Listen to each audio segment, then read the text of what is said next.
Right, there we go. Good afternoon, everyone. Today's topic for our meeting, the first section, we're going to talk about professionalism in service. So I hope that this training helps you as an AmeriCorps member understand and demonstrate what professionalism is. It emphasizes respect, reliability, communication, boundaries, teamwork, and adaptability. I hope that it prepares you to represent AmeriCorps in your service sites with integrity. So our learning objectives today are on the screen. We're going to define professionalism in a service context. We're going to identify key professional behaviors. We're going to apply professionalism to real-world situations, and we're going to reflect on strengths and growths in this area. Um, Before I move on to the next slide, I really would like to say that your service connects you with communities, partners, and program staff. Your professionalism helps build trust and opens opportunities for meaningful impact. We're going to start with an icebreaker today. So in the chat, or you can unmute yourself if you prefer, but we are going to talk about what you think. When you think of a professional, what words come to mind? So again, you can unmute yourself or write them in the chat. I'm going to fix my screen so that I can see what you're writing in the chat too.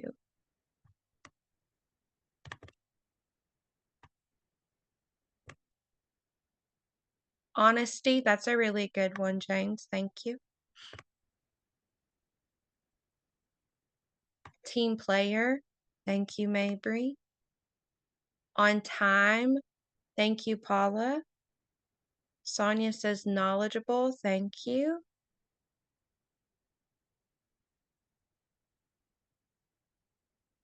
Organized, good work ethic, prepared, being an open book.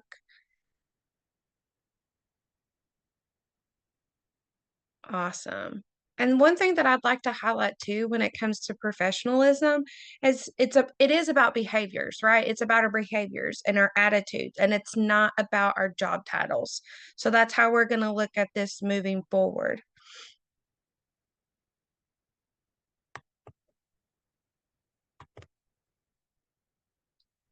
So why professionalism matters? So it helps us build trust with community partners.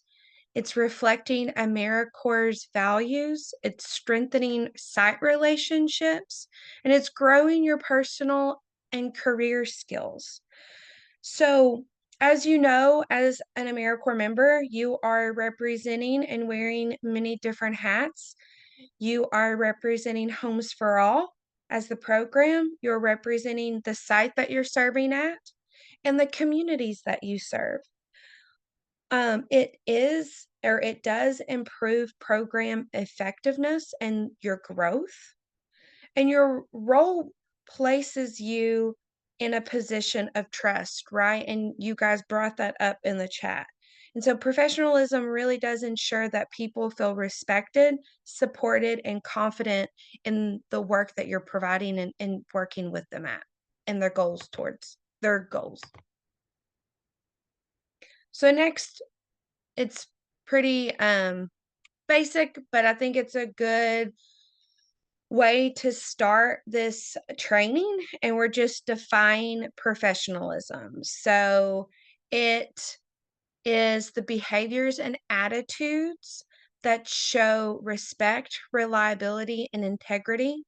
And professionalism in service, it's not about being perfect, right? Professionalism is not being about being perfect. None of us are perfect, but it is about showing up consistently, ethically, and with care. And I think that's a lot of the reasons why people choose to do AmeriCorps service, right? I have a question that I'd like to ask in the chat too. if you feel comfortable answering this, but how might professionalism in an AmeriCorps position differ from a traditional workplace position? I'll give a few minutes for you guys to write those responses, and then we'll talk about it. And then we'll go on to the 5 key areas of professionalism. But think about that. How might professionalism with an AmeriCorps position differ from a traditional workplace?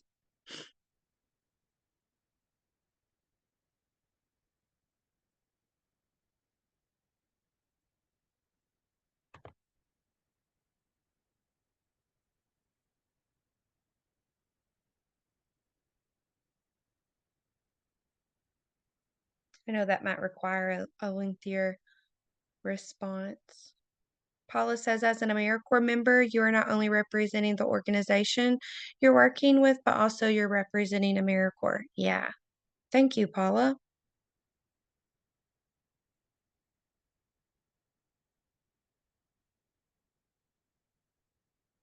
Okay. I'm going to, for just the sake of time, I am going to move on so that we can talk about um, the 5 key areas of professionalism, but I'll definitely go back and read any responses that are put in the chat.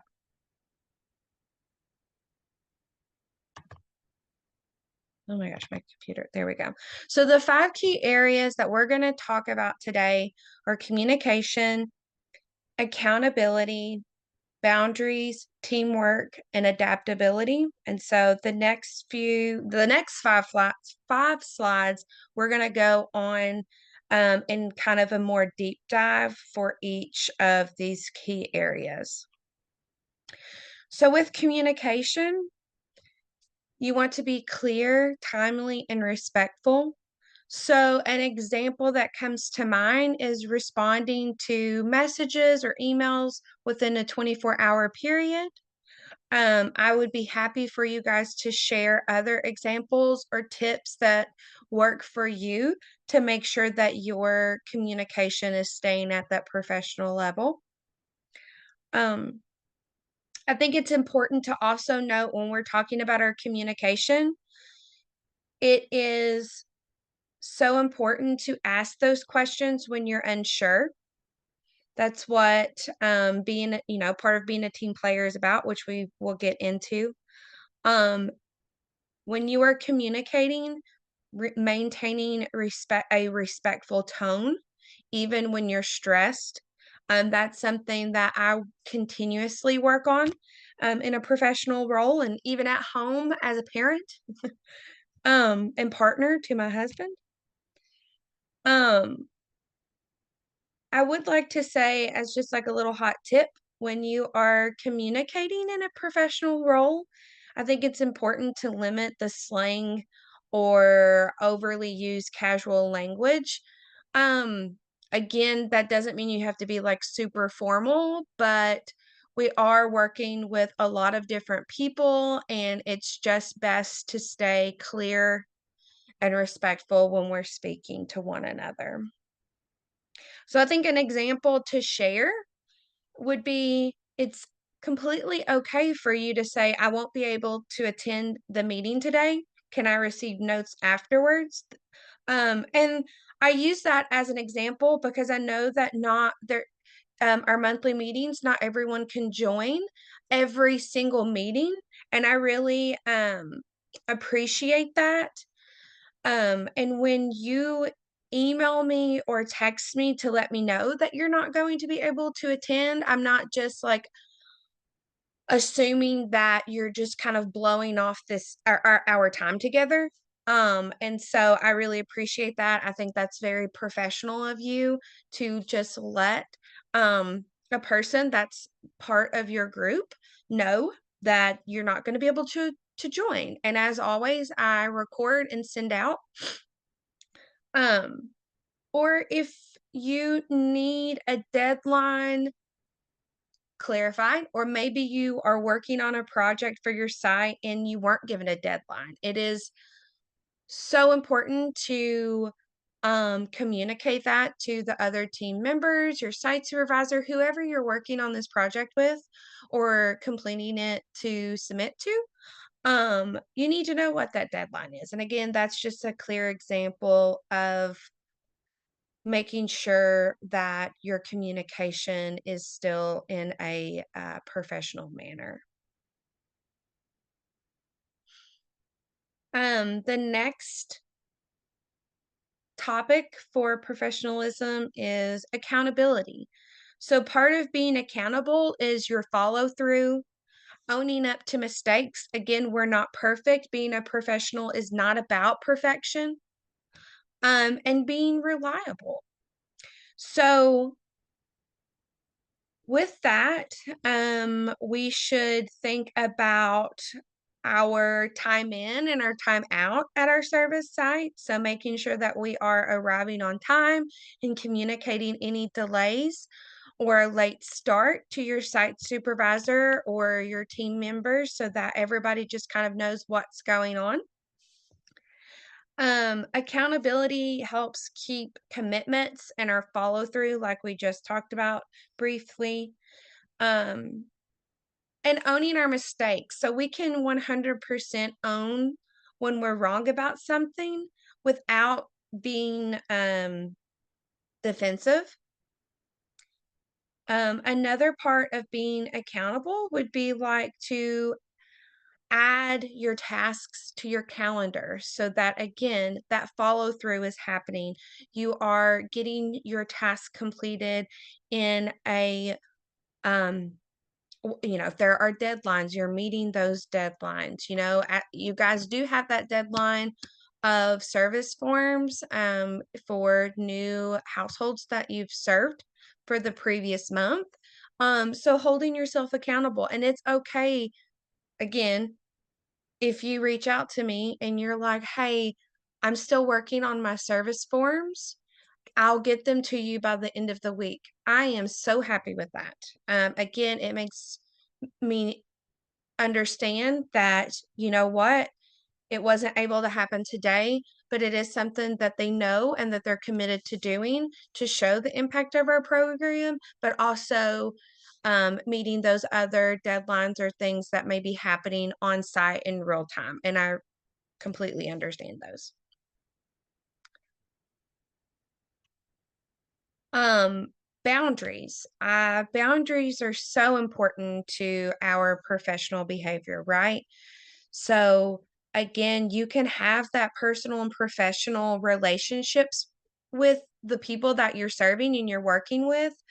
But keeping that professional distance and still being able to show your compassion and serving them, right? So you want to protect your personal and your emotional limits. The service that you guys are doing is so hard, right? It takes so much out of you. I understand that. And so we want to make sure that you have those healthy boundaries that you're not becoming a martyr. Nobody wants you to be like that. Having those healthy boundaries um Having those healthy boundaries avoids you from oversharing any personal struggles with community members, again, or sharing those personal situations with, again, the clients that you're serving, the participants that you're working with. Um, it helps respect client confidentiality. And it also helps you know when you need to refer someone to your supervisor. And again, that's okay too.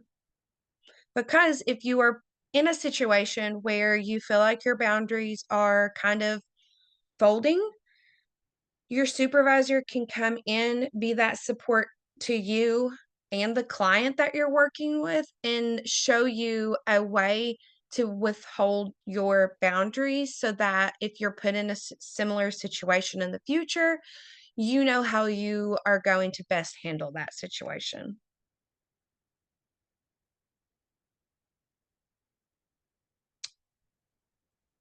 The next one, teamwork. So again, collaborating respectfully, helping resolve conflicts in a constructive manner. So when we say teamwork, and you guys did mention this, of words and of people that when you think of a professional, words that you would use to describe them. Teamwork is such a big one, right? So, with teamwork, as you guys are probably starting to figure out if you're in a new role, um, there are going to be different communication styles and personalities, right? We all have different communication styles. We all have different personalities, but we're going to embrace those differences and we're going to figure out a way that we can work together because ultimately our goal, not only at your site, but for, the Homes for All AmeriCorps program, it's all about serving. It's all about serving our community members, right? Um, I think another big thing or a talking point for teamwork is sometimes we get jaded, right? I feel like for me, I tend to get a little bit jaded towards or in the colder months. I don't know why, but winter months I get pretty jaded. My mood is different. I just it's a hard time for me.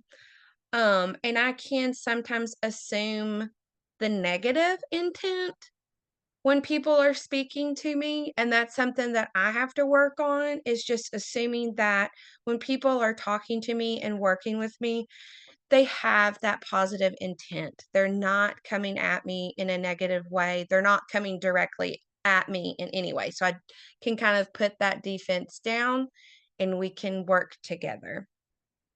Um, I think it's important. Again, we're working with a lot of different communication styles and personalities.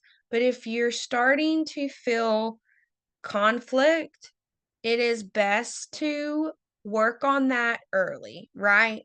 Rather than later. Because if you wait and you just kind of stew on things or let things simmer, they just end up blowing up.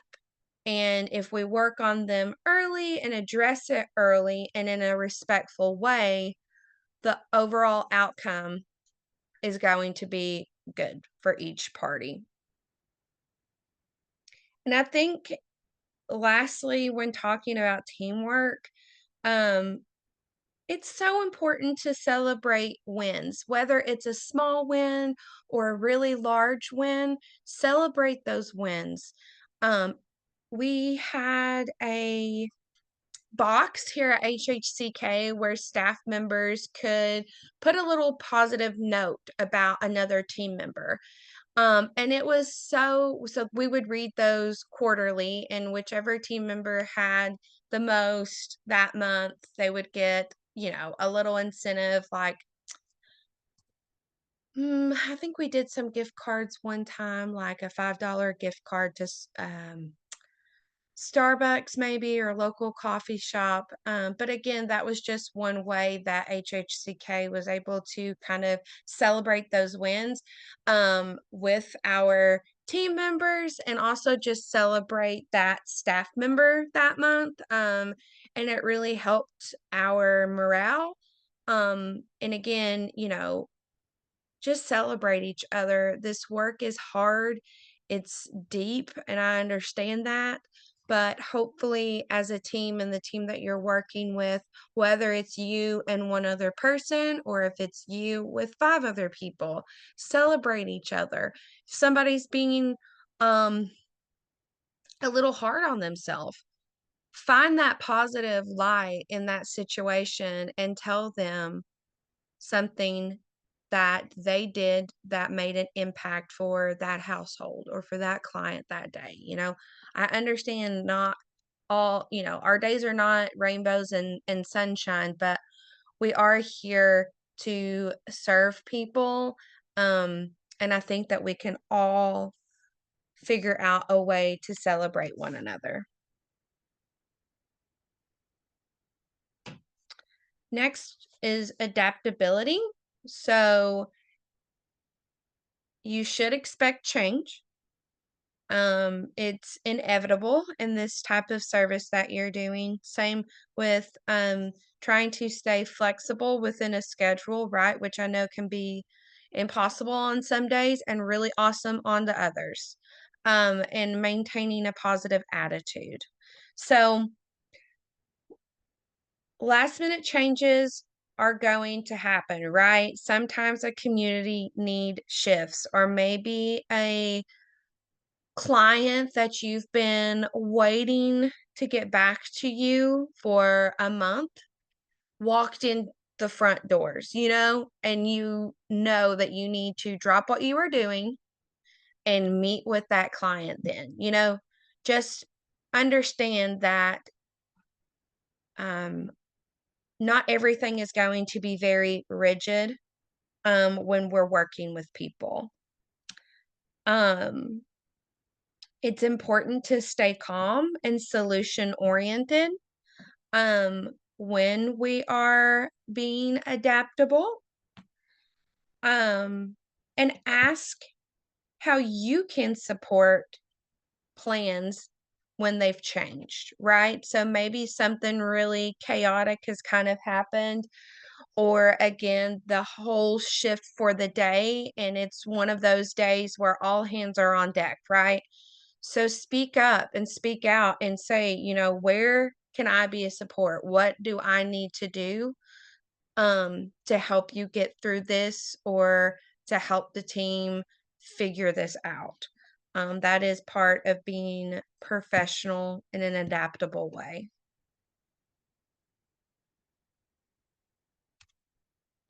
So, I have 4 scenarios that we're going to talk about, okay?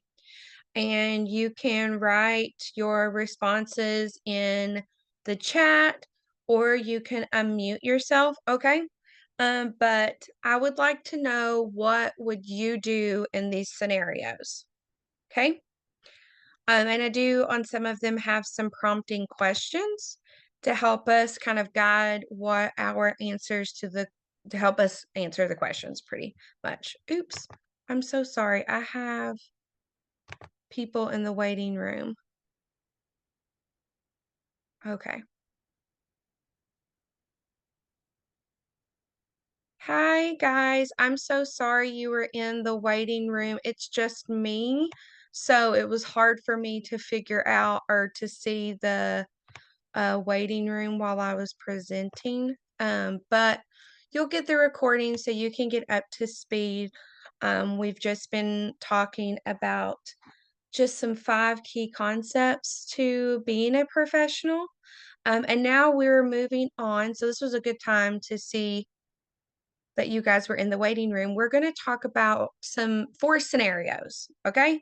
So you can write your responses in the chat, or you can unmute yourself. But scenario 1, a member emails a community partner using slang emojis and no greeting or signature. So in the chat, or again, unmute, why does email tone matter in a professional setting versus a personal setting?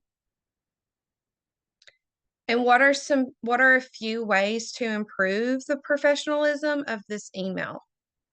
And so now I can pull up the chat and see what we've got.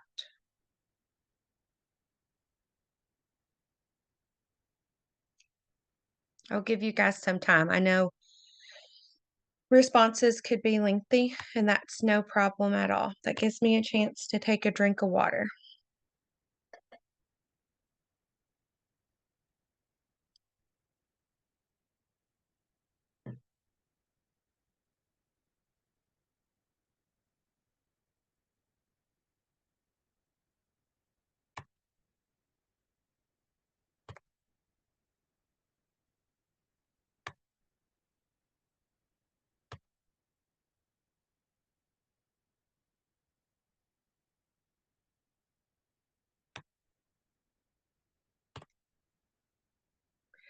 Sonia says, emails are like letters, were in the past. Greet using title and name, or a first name if you know the person personally. Always have a signature with your contact information.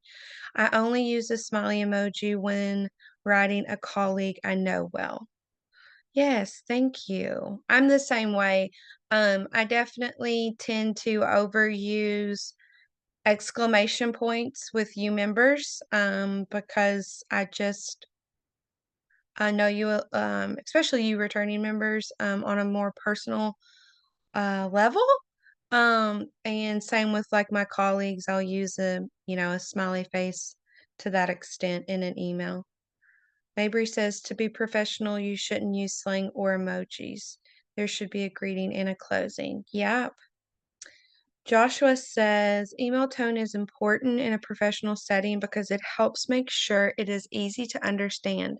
Using slang that people may or may not know or using proper or not using proper grammar can make it hard to read. Using proper grammar and properly formatting the email will help. Absolutely. Yes, if you email someone and it's all one sentence, or maybe there's not even a sentence structure, um, some bias can kind of come in there, and we don't want that.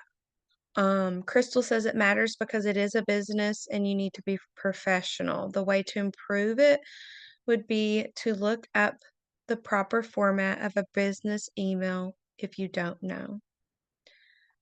Brian Scott says tone can create different outcomes in a situation. Absolutely. I don't know who remote one is. So if you want to put that in the chat, that would be helpful. Using slang and no professional format may come across as lazy to the person who receives the email. Very important too.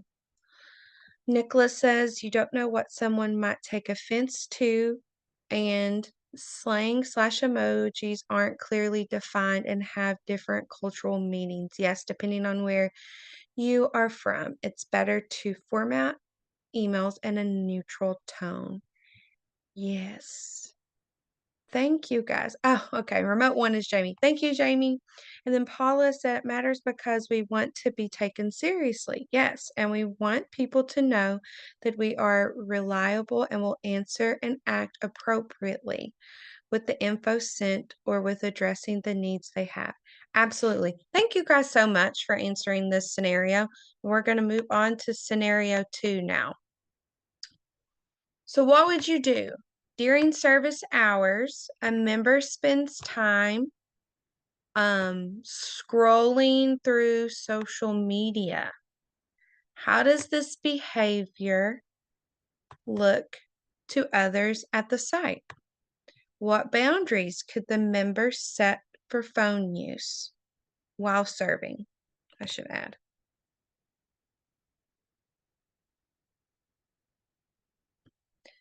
So if you are sitting in a staff meeting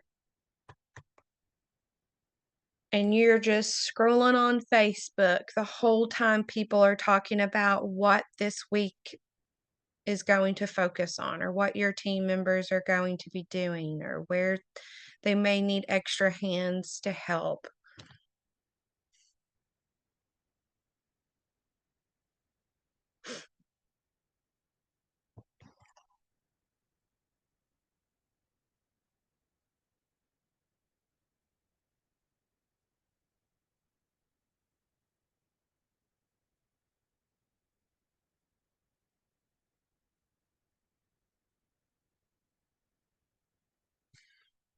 Disrespectful. Thank you, Brian.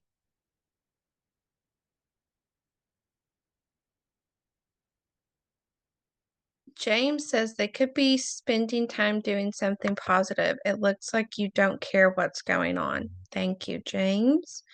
Jamie says scrolling on social media while others are talking shows lack of interest and importance into what the person is saying. Yes. Paula says it could look like you are not a valuable member of the team because you are not doing your work or contributing to the team. Absolutely. I'm sorry if you hear my dog. He's barking at the milk guy. Hold on just one second.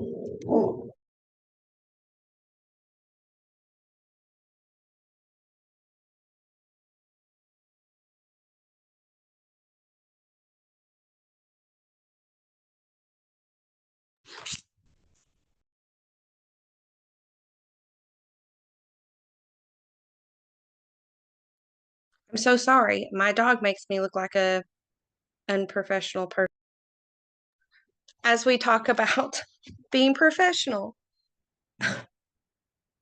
Um, here. Let's see. Let's go back. Sorry, I lost my train of thought because of my daggone dog. Um, Sonia says that you could use or limit your phone time to your break times and lunch. It looks like you're loafing. Maybe use your phone during lunch or other off times. Thank you, Sonia. Crystal says boundaries would be only on breaks, lunchtime, or an emergency. Establish a rule of no phones in meetings, as being on your phone during a meeting establishes a poor report. Absolutely. Thank you, guys. Yeah. I know, especially, we need our phones a lot of times in the positions that you are in. You may use like a texting app to get in contact with clients, but also protecting your personal phone numbers and things like that. So I understand the importance of when it's needed to use your phone, but scrolling on Facebook or pinning stuff on Pinterest while, the director of finance is speaking about um, a grant that was just awarded to the organization, and they're breaking down what those allowable costs are. It doesn't look good to be just kind of scrolling on your phone. So thank you so much. If you hear my dog, he's about to do it again.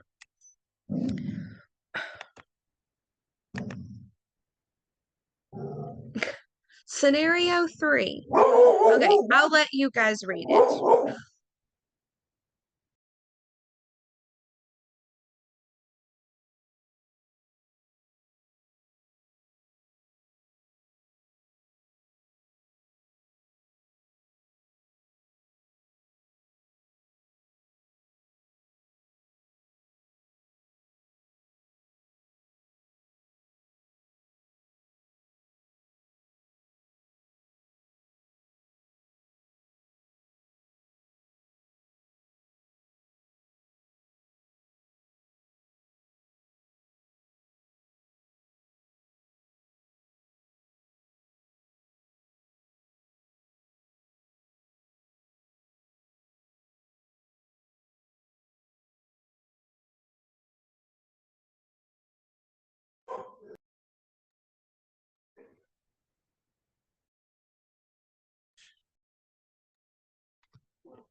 All right, I am looking at the chat. Thank you, guys.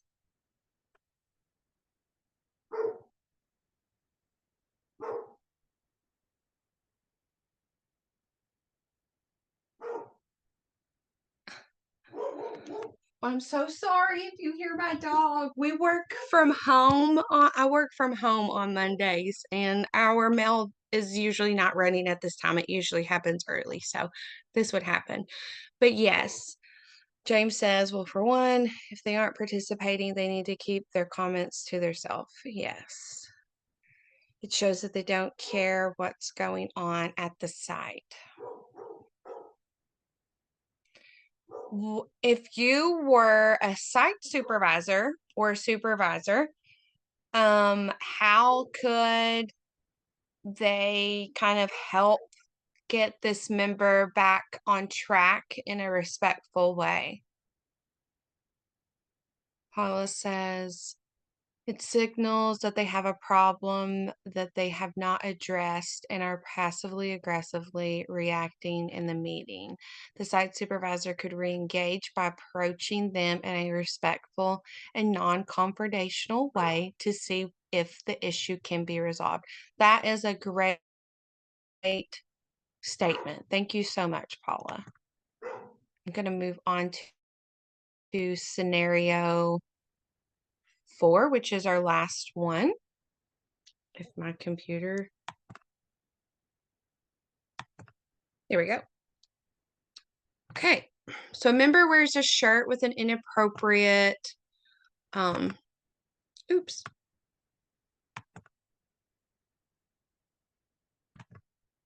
Oh my goodness. Please read that. My screen just freaked out.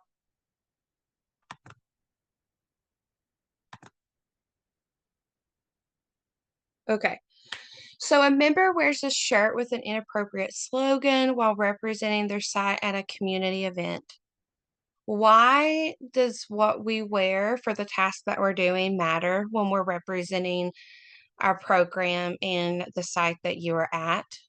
And how could the member balance their personal style with professionalism, right? So with professionalism, and dress code, if you say, HHCK kind of has this rule that you dress for the task that you're doing that day, right? So if I'm doing home visits, I'm not going to wear something that I would wear while I'm doing an interview for someone who's interested in our director of finance position, right? Yeah. So I think that is so important to think about when we're representing ourselves. Again, nobody's telling you like how to dress, but we have to be mindful about incorporating our style and balancing it as being represented as a professional, right? Paula says attire matters because as AmeriCorps members, we are non-partisan. We are looking to give everyone the best service and care. If we are working with people that may be offended by our slogans, they will be closed off to our care. Yes, absolutely. The face of the company is what they see that affects the way the company is perceived. That rhymed. I don't know if you intentionally meant to do that, but I like that little phrase that you came up with, Nicholas. Attire matters because the first thing a client does with a member is look at them, and first impressions are very important as it shapes how we think about people and interact with them. Think what members should follow the dress code. I think accessories should be okay, but not distracting. It mostly comes down to the dress code, right? Jamie says attire matters when representing the sites because it may be a potential client's first impression. We don't want to send the wrong message. Yes. Attire can give a negative outlook toward your organization and the community we serve. I am and have served at sites where my clients have limited funds for clothing. I tend to wear jeans, no holes, and a t-shirt with encouraging messages. Yeah. So I think, Sonia, that goes back to we're going to dress for the task that we're doing today, right? If you're doing street outreach and you're, going somewhere where an unhoused person is living, again, it's probably not your best idea to wear your favorite high heels or super fancy boots or something like that, right? Again, it's all about the occasion. If we are out at an outreach event and our site has a specific polo or another type of shirt that they expect staff and AmeriCorps members to wear with, say, a nice pair of slacks or khakis or something, or even jeans. There are jeans that are very professional. I love a good professional jean. So just think about that um, as the service year goes along and you're representing our program and you're representing your sites. Um, so thank you. Let me go to the next slide. My computer is doing something really weird. And I've lost my mouse. There we go. So Lastly, if you would just take a few minutes to think about what is one professional habit that you would like to strengthen this year. And then what is one professional habit that you're proud of? And again, you can unmute or comment in the chat. But yeah, think about that. What's one professional habit that you're proud of that you've already kind of have instilled in yourself? And then what's one that you think you could improve on or strengthen as the year goes on?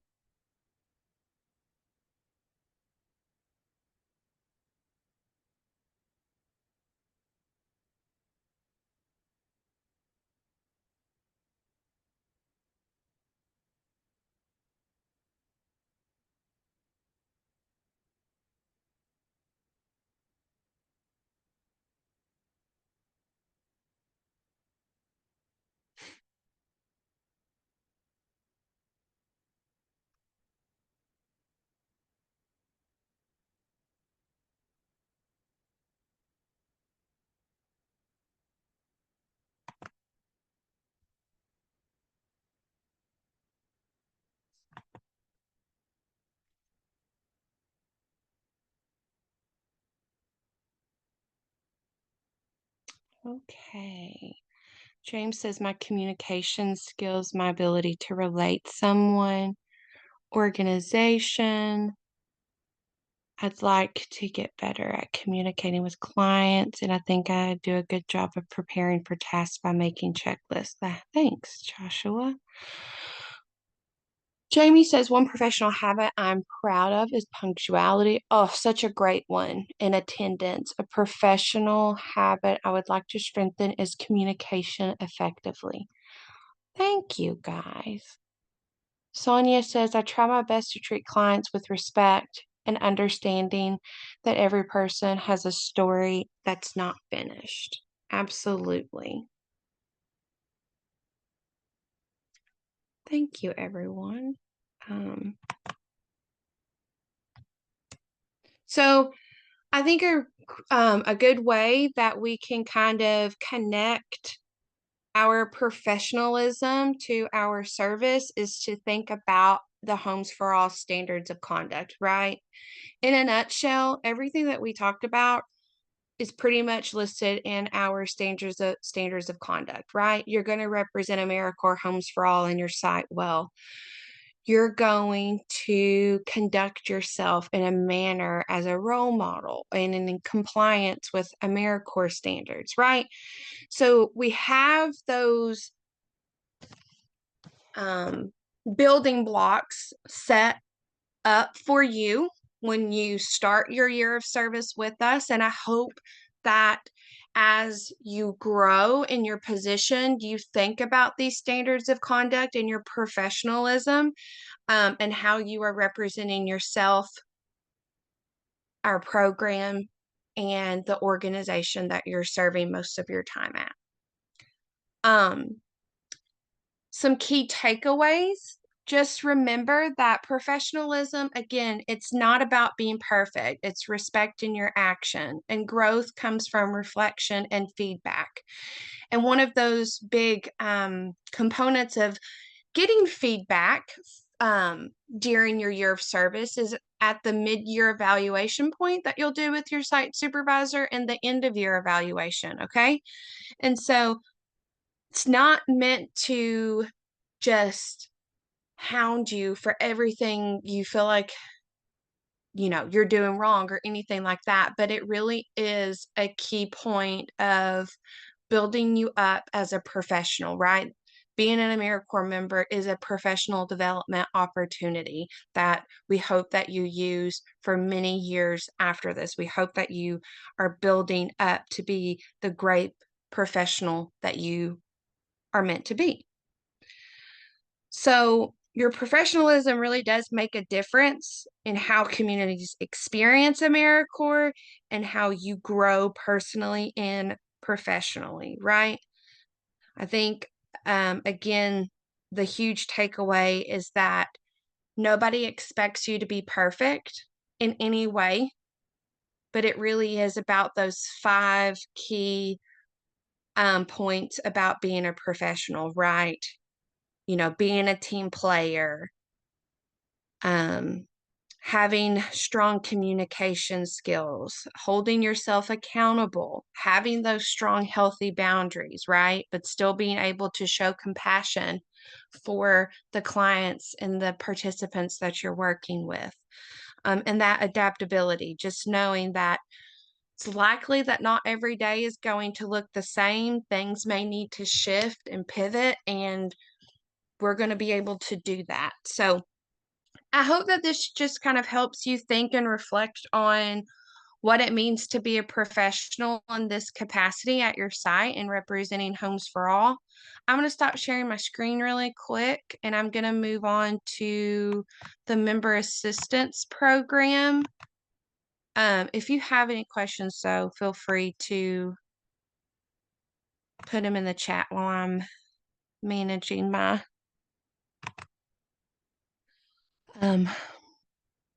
slide deck. I should have combined these, and I didn't think about that.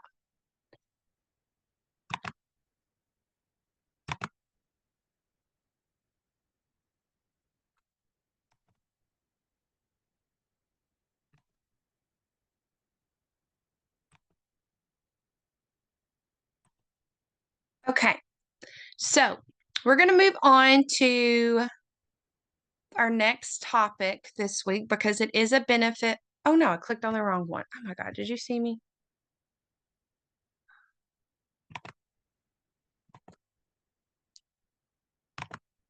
Okay, now for real. Okay, so the member assistance program, we're going to go over this in an overview way, but this is a free resource for AmeriCorps members and household members.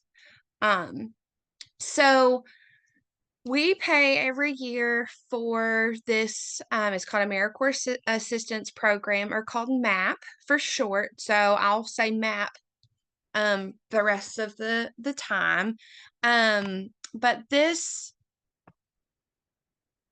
program offers free 24/7 unlimited phone mental health counseling for you as the AmeriCorps member and household members. So when you create your account, there's a range of different resources that can help support your well-being. It can, or sorry, it does not. We don't offer the free 3 face-to-face counseling sessions, but you will always have access to the phone mental health counseling.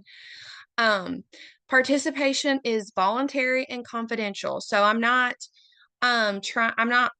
pushing this on you in any way. I will never know if you are a member that decides to utilize this resource. But it is something that we budget every year to be able to offer it for our members and their family members that live with them. If you need translation services, it is available.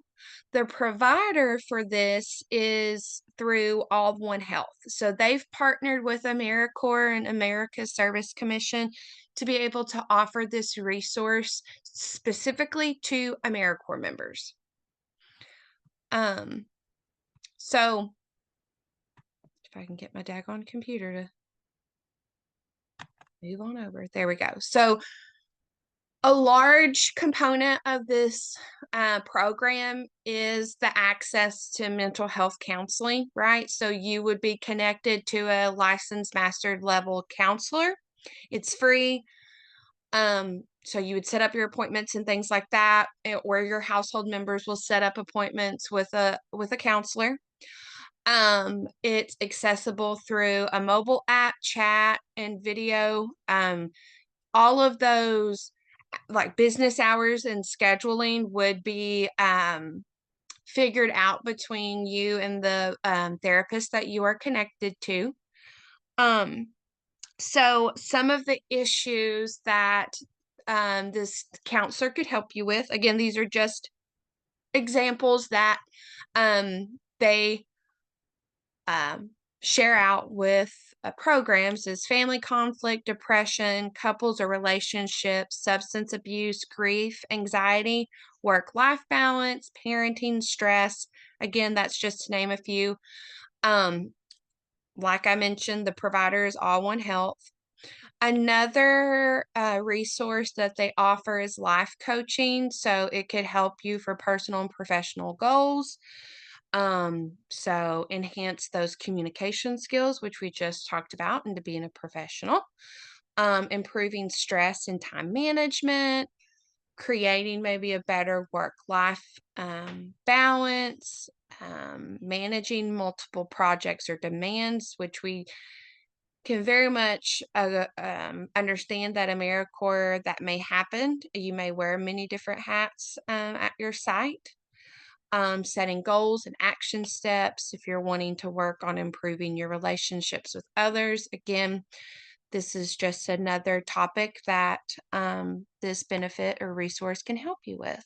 There's some legal assistance, so bankruptcy, divorce, custody. So with this legal assistance, I want to be specific that it would connect you to a qualified attorney for a free 30-minute consultation. Okay. So it's not like you're going to have a free attorney the whole time you're going through some legal situation. Okay. But it could give you a really good starting point as to what outcomes are out there for you when it comes to a legal situation.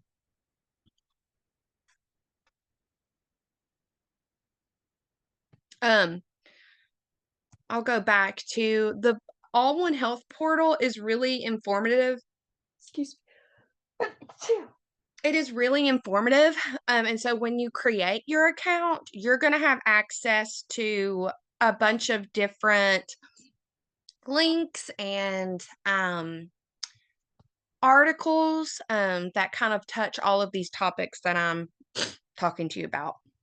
Also, financial assistance can be something that you get connected to. It is, again, you would get connected to a credit counselor and it would just be a free 30-minute consultation. So, again, just really setting up that plan that you want to put in place for yourself and then figuring out what the next steps will be.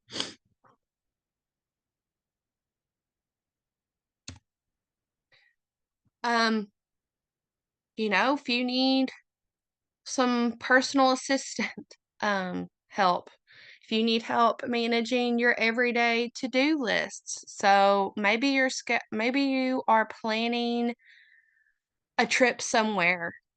Maybe this can help you. Maybe this resource can help you plan that travel. So, it could help you with household errands, professional services, entertainment planning, housing and real estate, cleaning services.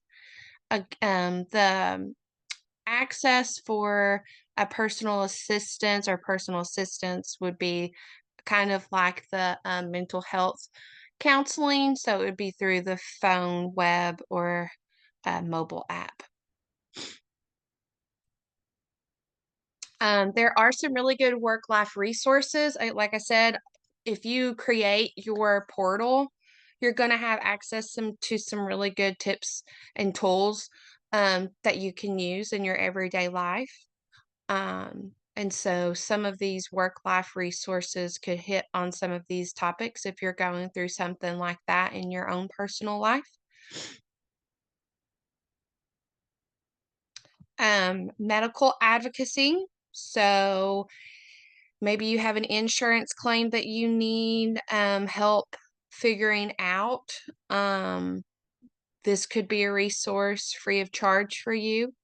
Um, just to name a few doctor referrals, advocacy and research, medical appointments or discharge planning. I would like to see stats. I would say that insurance navigation could be one that this is used a lot for because insurance claims and just coverage and things like that can be frustrating to understand or figure out who you're even supposed to contact, and so on and so on. And so, again, this is a free resource available to you.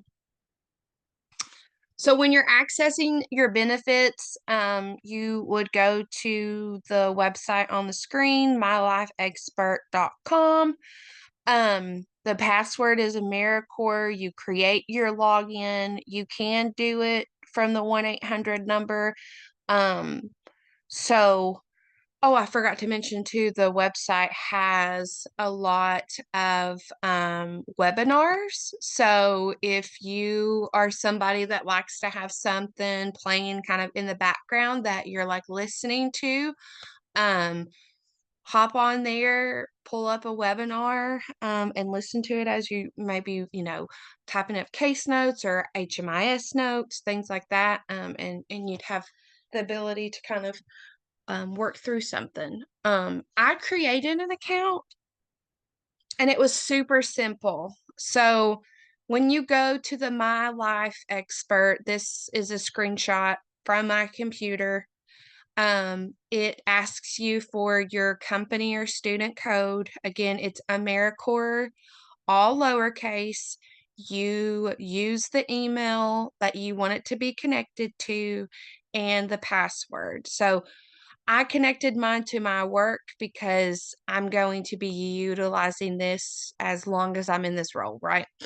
Um, so again, this is where you access everything. I wanted to show a screenshot though to help you um navigate the website. It's super simple though. Like you just go to create an account, type in AmeriCorps, your email address, and the password you created. When you do that, it's gonna basically repopulate these boxes blank, and when you enter them in again, it will take you straight to like the homepage portal where you would have access to figuring out what benefit or what department you would like to be connected to, along with those webinars and articles that they keep up to date on their website.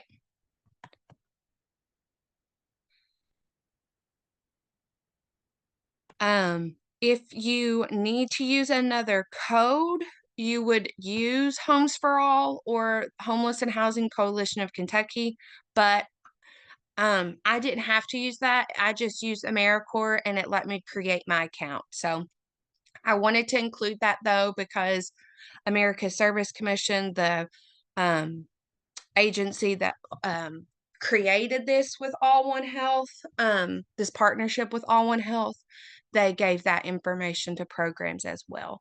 But you shouldn't have any issues if it is something that you would like to log into and create. It was super simple. And like I said, there's so many great articles and things to kind of help us navigate all of those outside stressors that we all face. Excuse me. um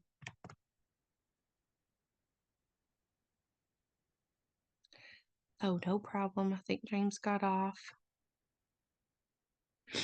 That's all I have to talk about today, was touching kind of how we can be a professional in this service role while representing Homes for All, your site organization, and AmeriCorps at the federal level.